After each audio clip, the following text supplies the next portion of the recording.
Finally, remote bomb on Charlie Kirk's mic exposed. Shocking killer caught. Tyler Robinson is innocent tonight. A story that shakes the very foundation of justice in America. For years, the nation believed it knew the truth about the shocking attack on conservative commentator Charlie Kirk. A young man, Tyler Robinson, was tried, convicted, and branded a would-be assassin. But now, everything we thought we knew has been turned upside down.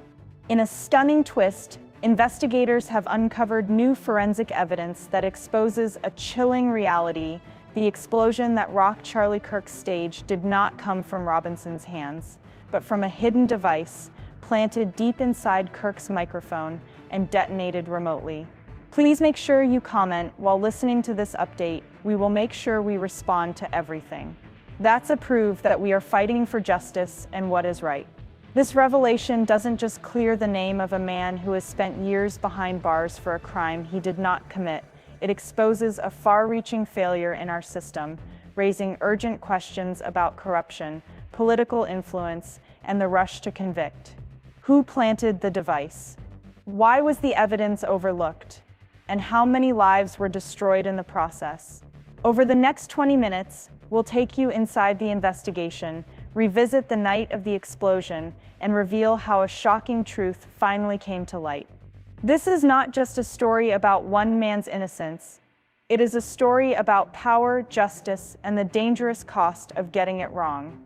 Before we dive into this story, remember, this is Detective Kate, True Crime, a channel that stands for justice and giving every case the attention it deserves. Drop a comment and let me know where you're watching from. Hit that like button, subscribe, and turn on the bell so you don't miss any of our investigations.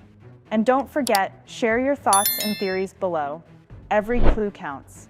Breaking tonight, in a stunning twist that has sent shockwaves across the nation, investigators have finally uncovered the truth behind the attack on conservative commentator Charlie Kirk. For years, the story was simple. A single suspect, Tyler Robinson, was accused, convicted, and locked away as the man responsible for an act of political violence that stunned America. His name became synonymous with guilt, his life reduced to a headline that seemed closed forever. But tonight, that story has been ripped wide open. New forensic evidence reveals the explosion that tore through Kirk's stage was never caused by Robinson at all. Instead, experts now confirm it originated from a remote-controlled device, carefully hidden inside Kirk's microphone, planted with precision and detonated from afar. This discovery not only dismantles the case against Robinson, but it exposes a troubling truth about how investigators rushed to judgment, overlooked crucial details, and possibly allowed the real perpetrator to walk free. Across the country, protests erupt, families demand answers, and critics ask how the system could have failed so spectacularly. And yet, one question looms above them all. If Tyler Robinson didn't do it, then who planted the deadly device? And why was the truth buried for so long? It began like so many political rallies across the country: bright lights, a charged atmosphere, and a crowd eager to hear the words of one of the nation's most polarizing commentators. On that night, Charlie Kirk walked confidently onto the stage, greeted by thunderous applause and a sea of cell phones capturing every moment. His voice carried across the packed auditorium, amplified through the sleek microphone fixed at the podium. Supporters hung on every word, critics in the back heckled under their breath, and the tension of America's cultural divide played out in real time before an audience of thousands. But what no one in that room knew, not the cheering fans, not the security staff, not even Kirk himself, was that hidden inside the very tool amplifying his voice sat a weapon of devastating precision. In an instant, the energy shifted. A thunderous crack split the air as the microphone erupted in a blinding flash. Smoke billowed, shards of equipment scattered across the stage, and the deafening sound of screams and chaos filled the auditorium. Attendees dove beneath chairs, some stampeded toward exits, while others froze in terror, unsure of what had just happened. Security rushed the stage, throwing themselves over Kirk and pulling him from sight. Medics scrambled toward the injured, their shouts swallowed by the panic of hundreds surging toward the doors. Within moments, armed police stormed the venue, guns drawn, searching for a suspect they had yet to identify. And then, almost as suddenly as the blast itself, one man was in their custody. Tyler Robinson, a young attendee in the crowd, was wrestled to the ground, handcuffed, and dragged past cameras that had already begun recording the aftermath. His face, stunned and confused, became the first image broadcast to millions of viewers that night. To law enforcement, it seemed simple: a troubled man, present at the scene, now accused of carrying out the unthinkable. But for many who had been there, and for those who later reviewed the footage, doubts formed almost immediately. Witnesses whispered that Robinson had not been anywhere near the stage equipment. Some swore he had looked as shocked as everyone else. The explosion, they insisted, had come not from the crowd, but from the microphone itself, a detail dismissed in the rush to convict. Yet in that moment, as headlines blared and news anchors declared the attack an act of political extremism, the narrative was set. Tyler Robinson was branded guilty before the evidence was ever weighed, before the investigation had truly begun. And for those willing to look closer, one fact stood out, quietly and persistently. From day one, something never quite added up. In the days that followed the explosion, the focus of investigators and the fury of the media locked firmly on Tyler Robinson. A 24-year-old with a history of attending political rallies and a social media presence filled with heated debates, Robinson was quickly painted as a man with both motive and opportunity. Prosecutors wasted no time shaping a narrative. Here was a young radical, a so-called domestic extremist, who they claimed had carried out a deliberate act of political violence. In courtroom footage and archived interviews, prosecutors repeated the same refrain, that Robinson was dangerous, unstable, and intent on silencing Charlie Kirk. The case they presented to the public seemed, on the surface, straightforward. Robinson had been at the venue that night. He had posted sharp criticisms of Kirk online, and in the fog of panic, police pointed to his proximity to the blast as proof of guilt. For many watching from home, it was enough. Headlines blared his name, talk shows debated his motives, and the phrase domestic extremist was stamped across his image before the trial had even begun. But when stripped of the sensational framing, the evidence was thin, startlingly thin. There were no fingerprints on any device, no bomb-making materials found in Robinson's home, and no eyewitness who could place him near the stage equipment. Forensics revealed nothing linking him directly to explosives. The prosecution leaned heavily on speculation, painting his online posts as threats, his presence at the rally as suspicious, and his demeanor after the arrest as incriminating. Meanwhile, Robinson's defense argued passionately that the case was built on assumptions rather than proof. There was never any real evidence tying him to a bomb, one attorney said, his voice echoing in a courtroom already charged with public anger and political tension. They reminded the jury that the explosion originated at the microphone itself, a detail that directly contradicted the state's theory. But their objections were drowned out by the louder story, a story of a lone extremist brought to justice swiftly. And so, despite the absence of hard evidence, the verdict came down. Guilty. The sentence was handed over with finality, and Tyler Robinson was led away, condemned for a crime that many quietly wondered if he had ever truly committed. In the eyes of the system, the case was closed, but in the court of public opinion, the doubts lingered, unanswered, unaddressed, and growing stronger with time. For years, the official story held firm. Tyler Robinson had planted the device, and justice had been served. But behind closed doors, a small group of forensic experts and legal advocates continued to dig, unwilling to let unanswered questions fade into silence. Their persistence led to a stunning discovery, one that would unravel the case from its foundation.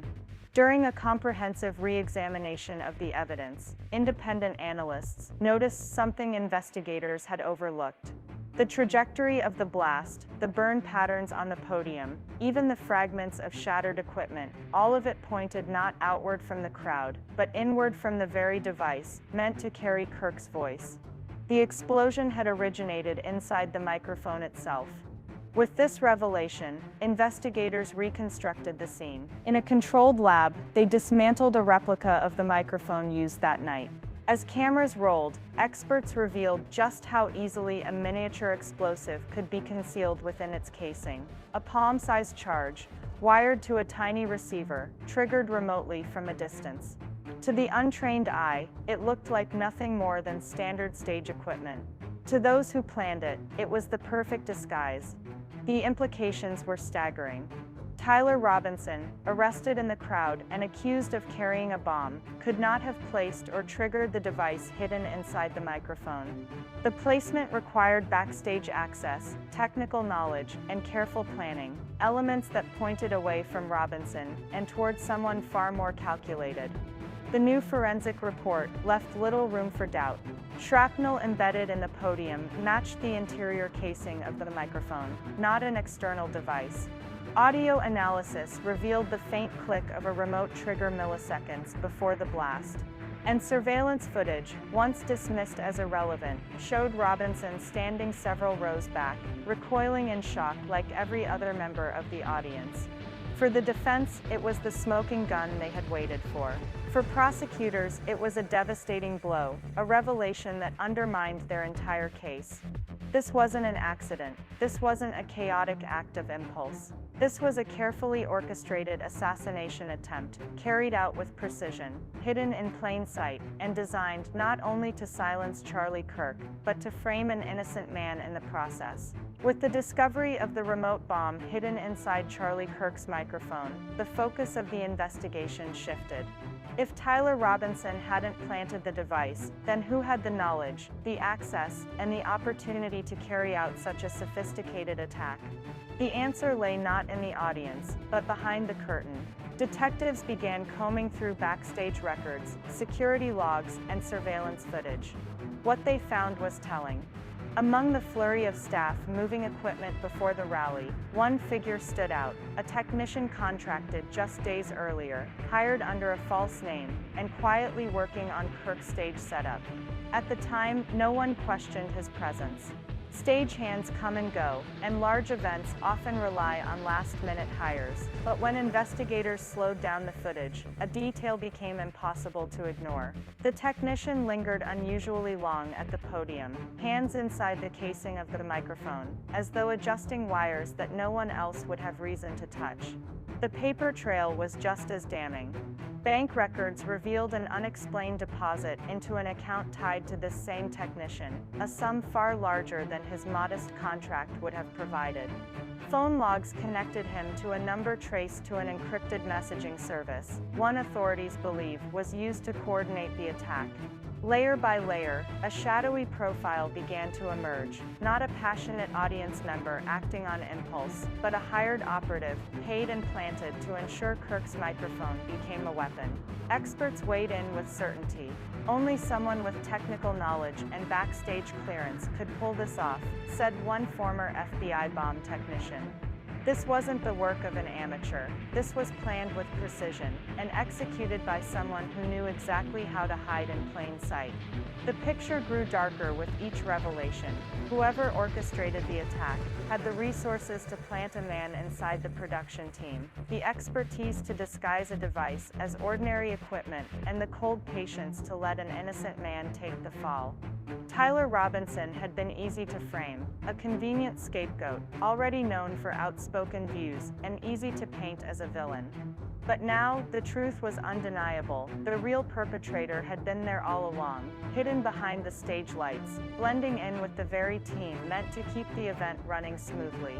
And as the investigation pulled the threads tighter, one chilling question remained. Was this just the work of a lone infiltrator, or part of something far larger, a network willing to sacrifice innocent lives to achieve its goals? For Tyler Robinson, the breakthrough came too late to erase the years stolen from his life. Branded a criminal, locked away in a cell, and condemned by the court of public opinion, He had lived every day under the weight of a conviction built on lies. Yet now, with the truth finally rising to the surface, his fight for freedom gained new momentum. His lawyers, armed with the forensic evidence that dismantled the state's case, filed urgent appeals, their voices louder and more determined than ever. Courtrooms once hostile to their arguments, now buzzed with doubt, as judges were forced to reckon with the possibility that justice had been gravely miscarried. Outside prison walls, the movement for Robinson's release grew louder. His family, broken by years of pain, stood before cameras in tears, a mother pleading for her son's name to be cleared, siblings speaking of the brother they had lost to a system too eager to convict. Activists gathered in city squares, demanding accountability from prosecutors and investigators who ignored the warning signs. Across social media, hashtags spread like wildfire, #FreeRobinson and #JusticeForKirk, strange companions in a debate that had once divided the nation, but was now united by outrage at the truth. For the first time since the night of the explosion, hope flickered. Tyler Robinson's nightmare, though long and brutal, might finally be ending. As the truth unraveled, the nation split along familiar lines. News networks seized the revelations and spun them in starkly different directions. Some framed it as a massive conspiracy, a cover-up designed to protect powerful interests and silence dissent. Others dismissed the outrage as nothing more than incompetence, investigators who rushed, prosecutors who cut corners, a justice system too eager for a conviction to notice the flaws staring it in the face. The airwaves filled with panels of pundits, each with their own version of how and why it happened, but all agreeing on one undeniable fact: the system had failed. Politicians weighed in, their voices rising above the noise. Some demanded congressional inquiries into how an innocent man could spend years behind bars while the real culprit slipped away. Others used the moment to call for sweeping reforms, arguing that the case exposed a broader pattern of bias and abuse within the justice system. Activists took to the streets, carrying signs and chanting accusations of corruption, demanding accountability from those who had ignored the evidence from the very beginning. And yet, amid the protests, the hearings and the endless debates, one haunting question echoed across the country, a question the investigators themselves could no longer avoid: how could they have gotten it so wrong?